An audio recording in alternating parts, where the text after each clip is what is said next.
محرم کے حوالے سے جتنے بھی سوالات ہیں نا، آج میں سب کو ایک ہی سوال میں نمٹا دیتا ہوں. تو میں جن لوگوں نے بھی محرم کے حوالے سے سوال بھیجے ہیں میں ان کے سوال پڑھ لیتا ہوں اور پھر سب کو ایک ہی جواب دے دیتا ہوں میں. تو پہلا سوال ہے جی، محرم میں کالے کپڑے پہننا. یہ محمود صاحب نے انڈیا سے پوچھا ہے کہ محرم کے مہینے میں بلیک کپڑے پہننا کیسا ہے. اچھا، ایک اور سوال محرم کے حوالے سے پوچھا ہے جی، محرم میں نکاح کرنا کیسا ہے. یہ سوال پوچھا ہے جی ظہور احمد نے کشمیر سے کہ اگر شادی محرم یا سفر کے مہینے میں کی جائے کیسا ہے. کچھ لوگ کہتے ہیں کہ ٹھیک نہیں ہے. اچھا بھائی آگے چلتے ہیں ہم. 10 محرم کو کون کون سے نبی کو نجات ملی. یہ سوال پوچھا ہے جی ام محمد نے. انہوں نے پوچھا ہے کہ جی کیا ان سب باتوں کی کوئی اصل ہے کہ آدم علیہ السلام کو آسمانوں سے 10 محرم کو اتارا گیا، حضرت نوح علیہ السلام کی کشتی اسی دن ٹھکانے لگی، حضرت ابراہیم علیہ السلام کو 10 محرم کو آگ میں ڈالا گیا، اس کی کیا حقیقت ہے. آگے ایک اور سوال پڑھ لیتے ہم. کیا قیامت محرم میں آئے گی؟ کیا قیامت 10 محرم کو قائم ہوگی؟ محمد فہد نواز ڈیرہ اسماعیل خان سے. اچھا جی آگے پوچھتے ہیں جی عاشورہ کے روزے کی فضیلت. یوم عاشورہ کے روزے کا کیا حکم ہے؟ محمد اقبال جموں کشمیر سے. اسی طرح عاشورہ کے دن کے حوالے سے ایک سوال پوچھا ہے جی 10 محرم کے ساتھ ایک دن کا روزہ ملانا، کیا صرف یوم عاشورہ کا روزہ رکھا جا سکتا ہے یا 10 محرم کے ساتھ 9 یا 11 کا روزہ ملانا بھی ضروری ہے؟ یہ سوال پوچھا ہے جی ساجد صاحب نے کراچی سے. عاشورہ میں قضا روزے کی نیت کرنا، کیا کسی کے قرض روزے رہتے ہوں اور وہ عاشورہ کے دن میں قضا روزے کی نیت بھی کر لے تو وہ قضا روزہ ہو جائے گا یا نہیں؟ یہ محمد اسماعیل نے راول پنڈی سے پوچھا ہے جی محرم کے دنوں میں روزے رکھنا، یعنی محرم کے عام دنوں میں روزے رکھنا. یہ سوال پوچھا ہے جی کیا محرم کے پہلے تمام 10 دنوں میں روزے رکھ سکتے ہیں؟ یہ صوبیہ ناز صاحبہ نے پوچھا ہے کرناٹک انڈیا سے. 10 محرم کو دسترخوان وسیع کرنا، یہ بڑا دلچسپ سوال ہے، اس میں میرا خیال ہے سب کو بہت زیادہ دلچسپی ہوگی. 10 محرم کے دن دسترخوان وسیع کرنے کی کیا فضیلت ہے جبکہ 10 محرم کو روزہ رکھا جاتا ہے؟ 10 دن میں کچھ کھاتے پیتے نہیں اور افطار کے وقت 11 محرم شروع ہو جاتی ہے، تو اس حدیث پر کس طرح عمل کیا جائے گا؟ عائشہ صاحبہ نے کراچی سے پوچھا ہے. اور ایک اور سوال ہے جی محرم میں حلیم بنانا کیسا ہے؟ کیا محرم میں شوقیہ حلیم بنانا اور کھانا جائز ہے؟ محمد زبیر. اور اسی سے ملتا جلتا ایک سوال ہے جی حلیم کا تلفظ کیسے کریں؟ سبحان اللہ، محرم میں لوگ حلیم بنائیں گے تو کچھ حلیم کو دلیم کہہ رہے ہوں گے، کچھ سلیم کہہ رہے ہوں گے، کچھ وسیم کہہ رہے ہوں گے. تو اس سے پھر سلیم اور وسیم کو تو غصہ آئے گا کہ یار ہمارا نام حلیم کو کیوں دے رہے ہو. تو یہ بھی سوال پوچھا ہے جی حلیم کو حلیم بولنا چاہیے یا دلیم بولنا چاہیے، اس بارے میں وضاحت فرما دیں. محمد طاہا.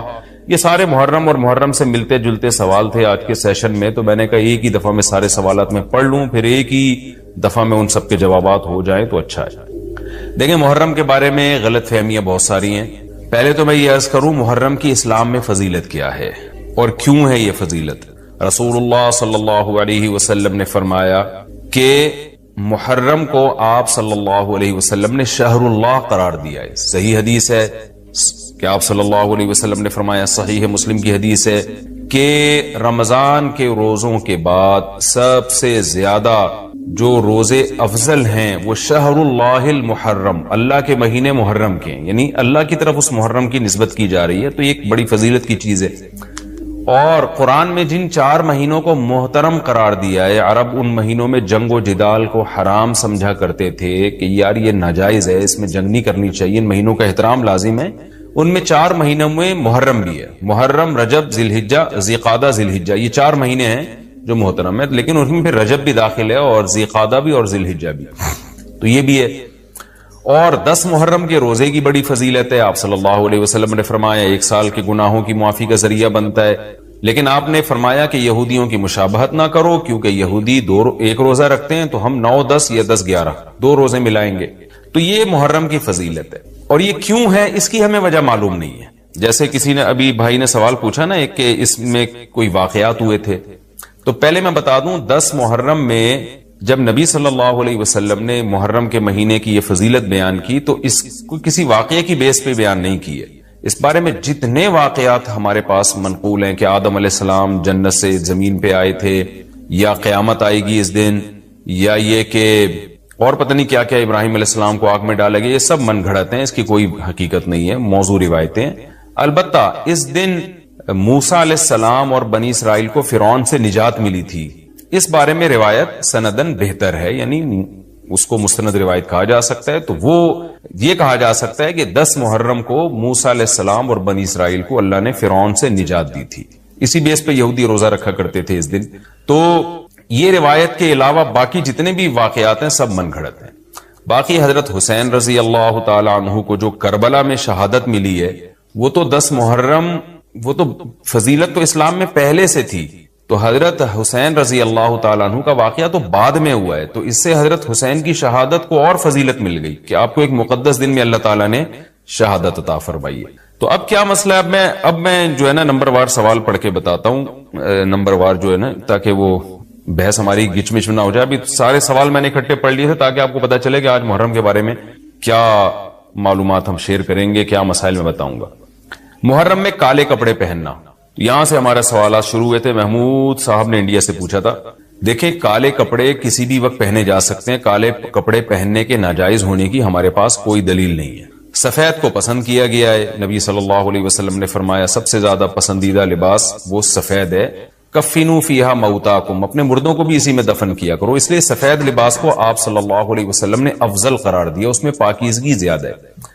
باقی نبی صلی اللہ علیہ وسلم نے مختلف رنگوں کے کپڑے پہنے، اس کی علماء وجہ یہ بیان کرتے ہیں کہ اس زمانے میں غربت تھی، آپ نے سفید لباس کو پسند تو کیا لیکن نبی کے لیے ہر وقت سفید لباس کا انتظام کرنا آسان نہیں تھا، غربت تھی، لباس پہن لینا ہی بڑی بات ہوتی تھی کہ لباس مل جائے کسی کو۔ کتنے واقعات ہیں کہ ازار ہے تو قمیض نہیں ہے، قمیض بڑی مشکل سے کسی کو ملتی تھی، کچھ چادر نہیں ہے اوپر پہننے کی، اتنی غربت کا عالم تھا۔ تو اس میں آپ صلی اللہ علیہ وسلم یہ تکلف کرتے کہ ہر قیمت پہ میرے لیے سفید لباس لے کر آؤ، تو یہ آپ صلی اللہ علیہ وسلم کے مزاج میں جو سادگی تھی یہ اس کے خلاف تھا۔ تو آپ نے دنیا میں تکلف نہیں کیا، جو جیسا لباس ملا پہن لیا، پسند سفید کو کیا۔